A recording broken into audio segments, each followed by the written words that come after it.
You got challenges that you're going to run across. Like at the time, you could only post two ads per day per email. I had 5 email accounts, and I posted in the top 10 major financial cities in the United States. I posted 10 ads a day for 6 months, every single day. And after 6 months, I finally got, after fine tuning my script and my sales calls and different things of that nature of people who were potentially interested. I actually had a guy who's actually still my client to this day. Give me an opportunity. We made money after the first 30 days, and then the rest was history from there. Man, so you go in 6 months running ads, not knowing that that's the way you're supposed to do it, or that's how they doing it, but that's you with that mentality of I played the game in the streets my way. I'm gonna do this my way, not knowing whether you were doing it right or wrong, and to have that mentality or that's what I'm talking about, the mental toughness to stick with it for 6 months without having any success. And again, not knowing whether you're doing it right or wrong, you just doing it the Chris way because you like, this is what I'm gonna do. You know what I'm saying? And then you get that. Was it a phone call? Was it an email, or somebody says, I'm ready to let you trade for me? It was a response to an ad. So like the post on Craigslist was free. So again, I ain't had the money to do no type of marketing or whatever the case might be. So it was somebody just literally responding to the ad that I had put out on Craigslist. And when they did that, were you really ready, or were you shocked to say, "Wait a minute"? Nah, I mean, honestly, I didn't have a choice but to be ready. In me, I've always been a visionary. Like once I knew that I was gonna make it trading, right? So I didn't know when, I didn't know how, but then again, also having that hustler background, like I was committed to the process, like. The outcome was going to take care of itself. I woke up every day and I say, hey, I need to get these 10 ads posted.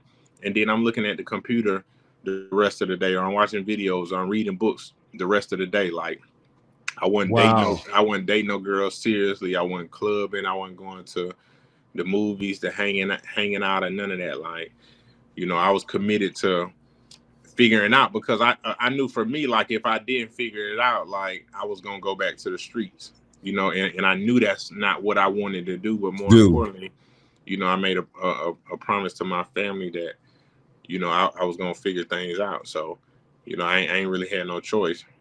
Did your guy know that you hadn't traded for anybody? Nah, hell no. But at the same time, like it was funny because, me and him laugh about it to this day, hindsight being 2020. When I got on the phone with his broker, he was like, hey, I'm gonna hook you up. I'm gonna set up $100,000 account, give you power of attorney over the account. Let's see what it do, right? So when we on the phone call, before we talked to the broker, he say, listen, also don't mention to the broker that I found you on Craigslist. You know what I'm saying? Because Craigslist was one of them type of sites, you know what I mean? Before everything that we got today. Right. And it was funny because here, we talking about a DECA millionaire, and we laugh about it to this day. It was like, yeah, like what were you doing on Craigslist? Right. and man, for him to say that, he had to know in his mind too. Oh no, but he gave you a shot. Yeah, I mean, and then shoot, he a risk taker. Exactly. He a risk taker too. You know what right. I'm saying? Like, I think we get so programmed to thinking that things got to be done in a certain way, and you can only find certain things in certain places. You know what I'm saying? But it's value all over the place. It's just a matter of you getting in tune with the right frequency to be able to find that and be able to bring it to life. And even during that time, it probably wasn't as popular as it is now. Nah, it wasn't popular. It wasn't popular at all. Like my friends thought I was crazy. You know what I'm saying? They come over there and check on me because like I wasn't out, I wasn't party, I wasn't kicking it with no chicks or nothing. Right. You know that. You know, I remember one of my homeboys, man. He come and he look at the laptop, and I'm explaining it to him, and he just like, interesting. You know, and you know, he already had a job, and right. You know, he got a good job, and he like, bro, I could, you know, just come over here and work with me for a while. I get you on or whatever. But I wasn't trying to hear none of that. Right. That corporate talk. I'm like, bro, like this gonna work. Just watch. You know what I'm saying? So.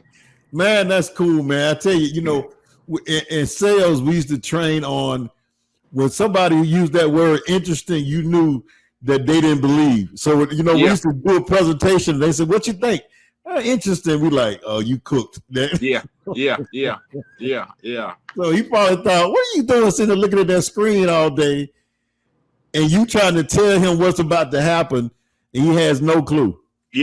Yeah, because that, you know, with me not being in the streets and him having a well-paying job at the time, you know, he was in a much better financial situation, you know, than I was. You know what I'm saying? So, wow. So you take this guy's account. It's almost like make sure that you like and subscribe and hit the all button and all that kind of stuff, because we're going to have a lot of good interviews on this podcast.